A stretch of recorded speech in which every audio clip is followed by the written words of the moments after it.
Good morning, JJ22 Explosive Hits here. I saw that Slambo was showing a jazz record. I wanted to show off a jazz record of my own.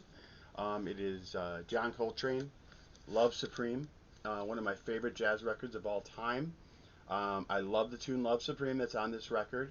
It's fascinating because this record was recorded in one take. I found out from reading the linear notes on the record.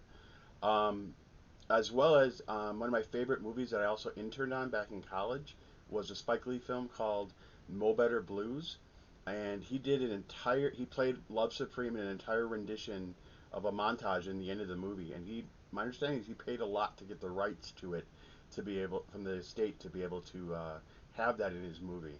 Um, Again, I've always mentioned this, and I tell you guys, roam the vinyl aisles at Target. They put this out there as part of their Black History Month awareness collection that they had out there. They had this, I think they had Hendrix, and they had other ones. But then I picked it up the next week or two later when they wanted it off the shelves, and I got this for $8. To give perspective, my first record that I bought was Kiss Dynasty back in 1979. I know I've said this before, but I spent $7.99 for it in 1979.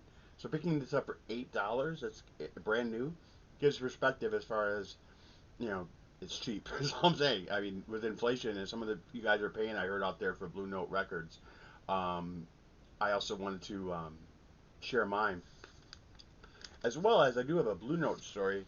Um, Blue Note records for me has always been. I had some Blue Note in my collection eons ago, and I think I sold it off to when I had to do a CD dump a long time ago. But Blue Note's always been kind of a thorn in my side, and I'll explain why.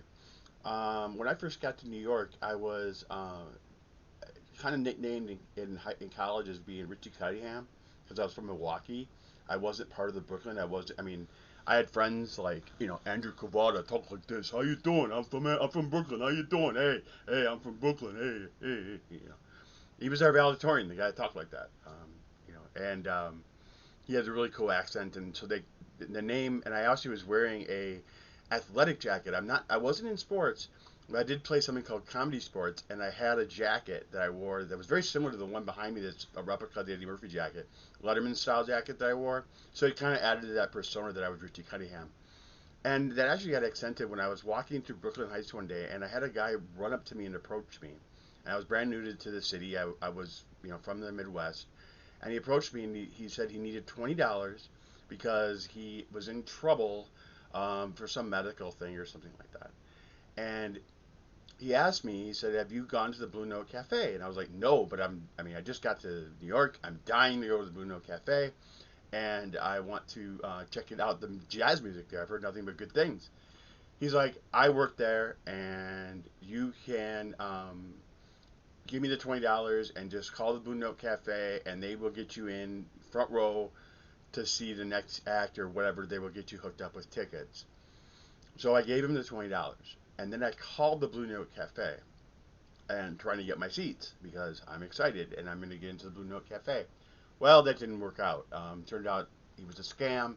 It never worked out that way. So for the Blue Note, I've always, because of that incident, I've always had been like, Blue Note, grr, not the biggest, thing. I know it's a big thing Rachel mentioned, and I knew about it with the serial numbers of Blue Note. And I know I had some in my collection. I probably would have lots of money, but then I probably gave it off to some collector eons ago, back when I got those from Tower Records in the Village, in Greenwich Village area. So that was a jazz record I wanted to show as well as a story. So hope you have a great day and take care.